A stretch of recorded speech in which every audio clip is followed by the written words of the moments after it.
유도선 목사입니다. 시편 29편 10절에 보면은 여호와께서 자기 백성에게 힘을 주시며 여호와께서 자기 백성에게 평강의 복을 주시리로다 그럽니다.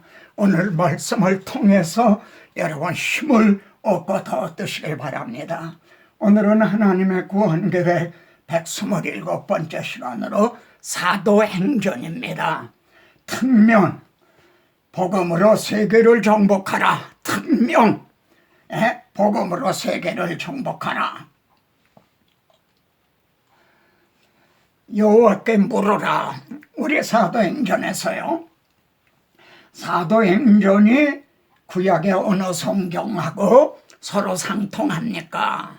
여러분은 어느 성경하고 이렇게 상통한다고 생각되십니까? 성령께서 사도행전을 통해서 교회들에게 하시고자 하는 말씀이 무엇입니까? 저는 5가지 요점을 생각해 봤습니다. 세 번째는 부활하신 주님이 바로 승천하신 게 아니라 40일 동안을 사역을 하셨어요. 그걸 알고 싶습니다. 네 번째는 사도행전의 중심 주제는 무엇입니까?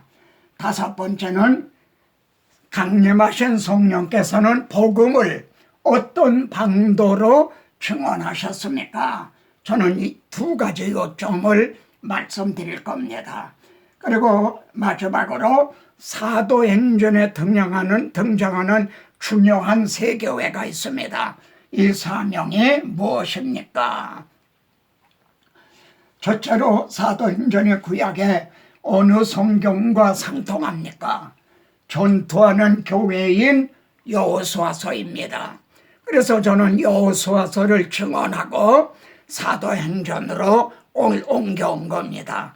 다음 시간에는 또 다음번에는 사사기를 이제 다루게 될 겁니다. 우리 주님께서요, 너희는 딱 끝까지 이르러 내 주님이 되리라 하는 말씀은 뭡니까? 딱 끝까지 가라.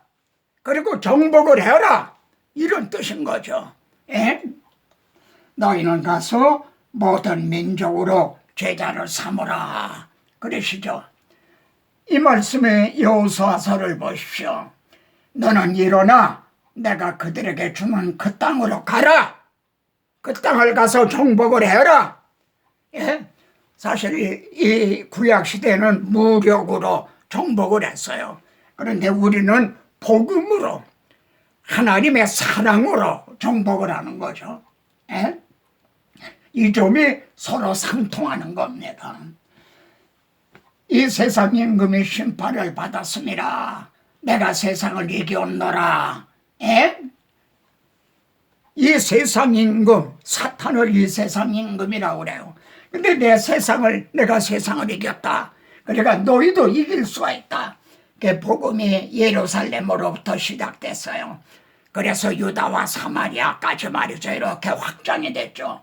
그 다음에 안디옥을 중심으로 해서요, 바울의 1차, 2차, 3차 선교 여행으로 갈라디아 지방, 이제 마게도냐 지방, 아가야, 아시아 지방 이렇게 확장이 됐죠. 그리고 나중에 사도행전은 로마에 가는 거로 로마를 중심해서 세계를 정복을 하는 말이죠.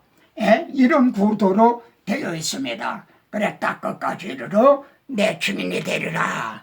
그래 여호수아하고 서로 상통하는 겁니다. 자, 또 번째로요, 성령께서 사도행전을 통해서 교회들에게, 우리에게 말씀하시는 바가 뭔가, 왜 사도행전을 기록을 해서 우리에게 전해주셨는가? 제자들이 말이죠, 유대인들을 두려워하여 모인 곳에 문들을 닫았더니 두려워서 말입니다. 문을 안으로 걸어 잠그고 있었다는 거죠. 이건 선교하고는 정반대인 거죠. 문을 걸어 잠갔다 이거야. 문을 열고 나가야 되는 거죠. 이들은 이렇게 약했어요. 그런데 다락방에 올라가 보니까 11명의 이름들이 등장을 합니다. 베드로, 요한, 야고보, 모인 무리들이 한 120명이나 되더라. 얼마나 약합니까? 이제 성령께서는요, 이처럼 세상에 천한 것들과 멸시받는 것들과 없는 것들을 택하셨어요. 그래서 5가지를 우리에게 말씀하시려는 거예요. 첫째는 120명 적은 무리요, 무서워하지 말라. 두 번째는요, 그들이 다 성령의 충만함을 받고, 이 정말 보잘것없는 이들이 말이죠, 성령의 충만함을 받았어요. 그리고 세 번째는 증인 노릇을 했어요. 그리고 네 번째는 말이죠, 예루살렘부터 시작을 해가지고 말입니다, 로마에까지, 5번째는 로마에서 담대하게 거침없이 가르치는, 증언한 것으로 끝나고 있단 말이에요. 여러분, 이를 통해서 말입니다, 우리들에게 각성을 하게 하는 거예요. 나는 뭘 하고 있는가 지금. 그리고 우리들에게 용기를 주시는 거예요. 너도 할 수 있다 이거예요. 그래서 사도행전을 기록을 해서 주신 겁니다. 세 번째로요, 부활하신 주님의 40일 동안의 사역이 무엇인가. 엠마오 도상의 두 제자에게 주님이 나타나셨죠. 그래서 미련하고 선지자들이 말한 모든 것을 마음에 돋이 믿는 자들이요, 그리스도가 이런 고난을 받고 이렇게 영광에 들어가야 할 것이, 그래서 모세와 모든 선지자의 글로 시작해 모든 성경에 쓴 바, 자기에 관한 것을 자세하게 그들에게 설명을 하셨어요. 성경을 구속사적으로 이제 가르치신 거죠. 이게 40일 동안의 사역이에요. 부활하신 주님이 말이야 11사도들에게 또 나타나셨죠.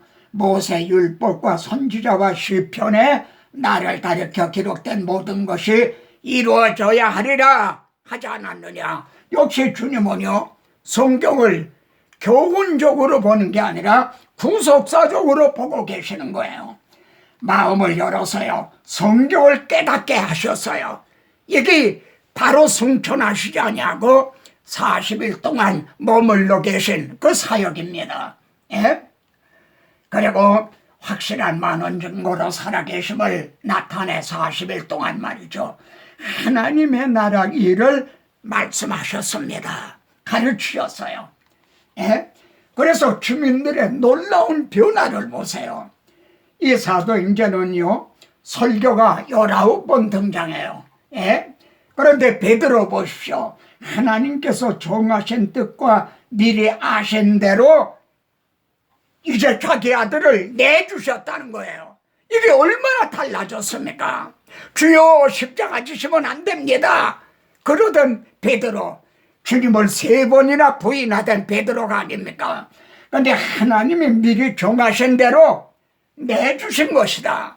그런데 너희가 십자가에 못 박아 죽였으나 하나님께서 살리셨다. 그리고 하나님이 모든 선지자의 입을 통하여 미리 이렇게 말씀하신 걸 이같이 이루신 거다. 이건 미리 선지자를 통해 예언하게 하신 것이 그대로 성취된 것이다. 이렇게 완전히 달라진 거예요. 그러면 네 번째로 사도행전의 중심 주제가 뭔가?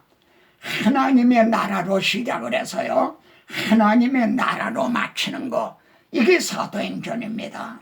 하나님의 나라가 7번 등장하는데 이것이 사도행전의 중심 주제인 거죠.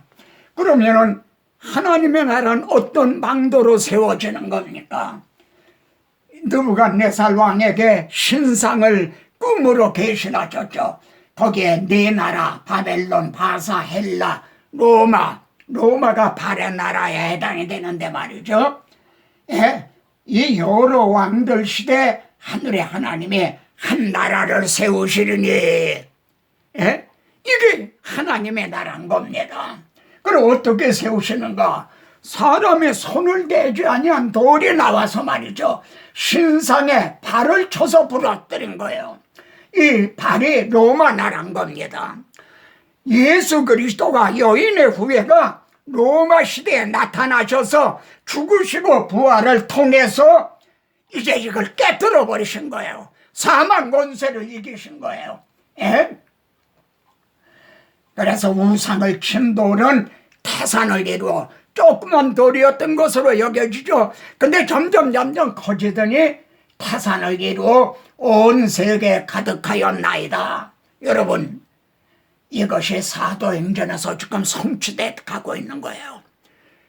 다락방에 모였던 120명들, 이들을 통해서 지금 점점 우상을 친 돌은 태산을 이루어 온 세계에 지금 가득하게 이렇게 돼가고 있는 겁니다. 하나님의 구원 계획이 사도행전에서 지금 성취되기 시작하고 있다.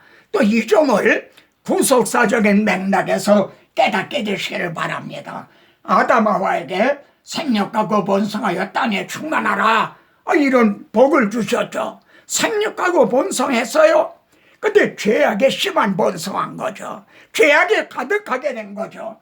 그래서 노아 홍수 때는 그걸 심판하실 수밖에 없었어요. 겨우 8명이 남았어요. 그 노아에게 또 생육하고 번성하여 땅에 충만하라. 근데 이들이 또 바벨탑을 쌓고 대항을 했죠. 하나님의 아브라함을 택하셔서요, 네 자손이 이와 같으리라. 하늘의 별 바다의 몰같이. 하나님은 생육하고 번성하라. 이게 하나님의 나라예요. 이걸 포기하시지 않았어요. 그러면은 아브라함의 자손이 어떻게 이렇게 번성하는가? 하나의 미래 땅에 떨어 죽어요. 예? 그래서 많은 열매가 맺어지게 되는 거예요. 이렇게 말입니다. 너희는 가서 제자를 삼으라. 지금 사도행전에서 생육하고 번성해지기 시작을 하고 있다. 여러분, 이 점을 또 주목하시기를 바랍니다. 예? 강림하신 성령께서는 어떤 방도로 그리스도를 복음을 증언하셨습니까? 2가지예요. 이걸 우리들에게도 명심해야 될 거예요. 첫째, 성령으로 충만하게 하셨어요. 그리고 성령이 말하게 하심을 따라 말하기 시작했어요. 2번째는 성경을 들어서요. 예? 성경을 들어서, 요엘서를 들어서 성경에 강림하신 것은 요엘 선지자로 하신 말씀의 성취다. 또 시편을 들어서 주님의 부활을 증언하고, 또 시편 110편을 들어서 지금 우리 주님은 하나님 우편에 앉아 계시다. 성경을 들어서요. 성경에 충만해서 성경을 들어서 증언한 거예요. 주님이 그래 40일 동안 계시면서 이걸 가르치셨고, 또 진리의 성령님이 강림하셔서 이걸 생각나게, 더 확신하게 해주신 거죠. 이처럼 복음의 뿌리를 성도들에게 전해줘야 성도들의 믿음의 뿌리가 견고해지는 겁니다. 바울도 보십시오. 성령님의 보내심을 받아 성경을 가지고 2가지죠. 성령과 성경. 그래서 강론했어요. 성경을 가지고 말입니다. 봐라, 뜻을 풀어 그리스도가, 지금 메시아 그리스도가 이렇게 고난을 받고 그가 찔리면 우리의 허물을 인하며 그가 내 수족을 찔렀나이다. 이렇게 성경에 다 이제 예언이 돼 있지 않느냐. 그렇게 증언을 하고 말입니다. 근데 여기 증명했단 말이 나오죠. 이 말이 파라티템입니다. 헬라어로는요. 돌을 나란히 놓다, 이런 뜻이에요. 이 점을 좀 명심하시기 바랍니다. 구약 성경에 언약하시고 예언하시고 예표로 그림자로 보여주신 것이 예수님에게 그대로 성취되지 않느냐. 그래서 내가 너에게 전하는 예수가 그리스도다, 똑같지 않느냐. 둘을 나란히 놨다 이거예요. 이게 성경을 구속사적으로 볼 수밖에 없는 이유입니다. 그리고 바울이 이제 사도들이 복음을 전할 때 말로만 전한 게 아니에요. 그때 능력과 성령과 큰 확신으로 이렇게 성령님과 함께 역사해 주신 거죠. 성령께서는요, 2 사도를 들어서 쓰셨어요. 첫째는 할례자의 사도인 베드로죠. 베드로를 들어서 이 복음의 기초를 말입니다. 예루살렘에서 이렇게 갈릴리, 유대와 사마리아와 갈릴리 여기까지 이렇게 증언하게 하셨죠. 그런 후에 이방인의 사도 바울을 들어 쓰셨죠. 그래서 안디옥에서 말입니다. 1차, 2차, 3차, 4차 이 선교 여행을 함으로 이제 복음이 갈라디아 지방 마게도냐, 아가야, 아시아도 쪽에 이렇게 복음이 확장이 됐죠. 그런데 사도행전에 이제 새 교회가 등장합니다. 처음에는 복음의 초석을 넣은 말이에요. 기초를 넣은 예루살렘 교회예요. 베드로를 중심으로 해서 말이죠. 성령이 말하게 하심을 따라 말하기 시작하니라. 여러분 이걸 무심히 보십니까? 말하기 시작했다. 이들은 유대인들이 두려워 안에 문을 걸어 잠그고 있던 이들이에요. 말하기 시작했다. 전쟁이 시작이 된 거예요. 선전 보고를 한 것과 같은 거예요. 성령이 임하셔서 말입니다. 입을 벌려 소리를 높여 말이죠. 그러면서 이 일을 너희로 알게 할 것이니 내 말에 귀를 기울여라. 담대하게 복음의 폭탄을 말입니다. 뻥뻥 막 그냥 쏘기 시작을 한 거죠. 그러니까 전쟁이 일어난 거예요. 영적 전쟁이, 소나 싸움이 일어난 거예요. 이게 예루살렘 교회입니다. 그 다음에 말입니다. 이방 선교의 발상지인 안디옥, 여기서 바울을 중심해서 말입니다. 몇 사람이 안디옥에 이르러서 말이죠. 스데반 집사가 순교당하자 흩어졌거든요. 근데 몇 사람이 안디옥에 이르러 헬라인에게도 복음을 전했다 이거예요. 이방인에게도 전했다 이거예요. 그 전까지는 유대인에게만 전했어요. 근데 유대인의 벽을 뛰어넘어 헬라인에게도 전했어요. 누가? 몇 사람이. 사도행전에 그들의 이름은 없어요. 근데 이들을 만나보고 싶지 않습니까? 이 몇 사람, 이름을 남기지 않았지만 이 몇 사람이 안디옥에 가서 헬라인에게도 복음을 전하기 시작한 성령님이 안디옥 교회에다가 명하십니다. 내가 불러시키는 일을 위해서 바나바와 사울을 따로 세워라. 왜? 예루살렘 교회에다가 명령하시는 게 아니라 왜 안디옥 교회에다 명령하시나요? 예루살렘 교회는요, 이방인 선교에는 닫힌 교회였어요. 계속 이방인에 대해서는 거부감을 가진, 그래서 이방인 교회였던 헬라인들로 이제 이루어진 안디옥 교회에다가 이제 이방인 선교를 명하시는 거예요. 그리고 이제 마지막 세계 선교를 위한 로마 교회입니다. 바울은요, 여러 로마서에서 이렇게 말씀합니다. 여러전부터 나는 서바나로, 스페인이죠. 스페인이 대서양하고 이렇게 있거든요. 거기가 세상 끝으로 봤던 것 같아요. 땅 끝으로 말해요. 스페인 가기를 원했다는 거예요. 근데 먼저 스페인으로 가기 전에 먼저 너희와 사귐을 갖고 얼마간 기쁨을 가진 후에 그 다음에 로마 교회에게 이렇게 말합니다. 너희가 소바나로 보내주기를 바랍니다. 이게 무슨 뜻인가요? 소바나로 가기를 허락을 해달라, 결제를 해달라는 얘기입니까? 아닌 거죠. 소바나로 가기 위해서는 많은 선교 비용이 필요했을 거예요. 로마 교회가 세계 선교를 위해서 그들이 이렇게 후원해 주기를 바란다는 뜻이죠.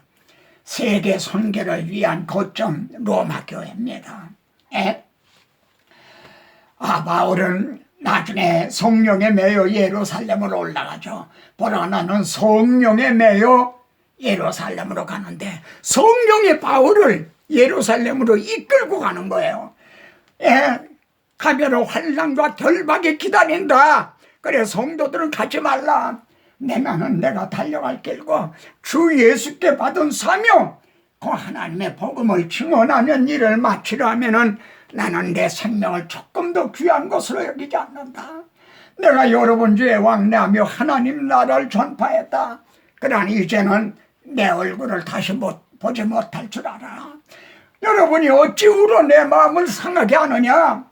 나는 주 예수의 이름을 위하여 결박당할 뿐 아니라 예루살렘에서 죽을 것도 각오하였나니라. 여러분, 어느 분이 생각이 나십니까? 예수 그리스도입니다. 주님께서 예루살렘으로 올라가시기로 굳게 결심을 하시고 한 발자국 한 발자국 예루살렘으로 올라가세요. 예루살렘의 딸들아, 나를 위해서 울지 말고 너희와 너희 자녀를 위해서 울어라. 바울은 주님이 가신 그 발자취를 그대로 따르고 있는 거죠. 그리고 이것이 그리스도의 증인들이 따라야 될 발자취인 것이죠. 이제 그때 주님이 나타나셨어요. 내가 예루살렘에서 나의 일을 증언한 것 같이 로마에서도 증언하여야 하리라. 이렇게 말씀을 합니다. 바울을 로마에다 보내신 분은 주 성령님이에요. 그래서 당시의 세계 중심인 로마를 통해서 세계 복음화를 이렇게 하시려는 그런 계획을 갖고 계셨던 겁니다. 딱 그까지 이르러 내 증인이 되리라. 그러면 마지막으로 사도행전을 통한 우리의 각성과 도전은 무엇입니까? 사도행전은요, 어떤 인사말로 끝나는 게 아니라 진행형으로 ing로 그냥 끝나고 있어요. 사도행전은 바울이 로마에서 하나님의 나라를 담대하게 전파하는 것으로 그렇게 진행형으로 마치고 있어요. 바울이 당시에 세계 중심인 로마에서 담대하게 거침없이 증언하기 시작한 복음의 바통을 누가 이어받을 것이냐. 그래서 딱 끝까지 증인이 될 자가 누구인가? 하나님은 내가 누구를 보내며 누가 우리를 위하여 갈까? 여기 한국입니다. 조그만 한국. 이 한국이 이제 세계에서 두 번째로 선교사들을 많이 보낸 나라. 이 한국을 중심으로 해서 말해요. 지금 세계 선교를 이루시는 데 쓰임을 받고 있어요. 내가 여기 있나이다. 나를 보내소서. Here am I. Send me. Here am I. Send me. 아멘. 다음 시간에 또 뵙겠습니다.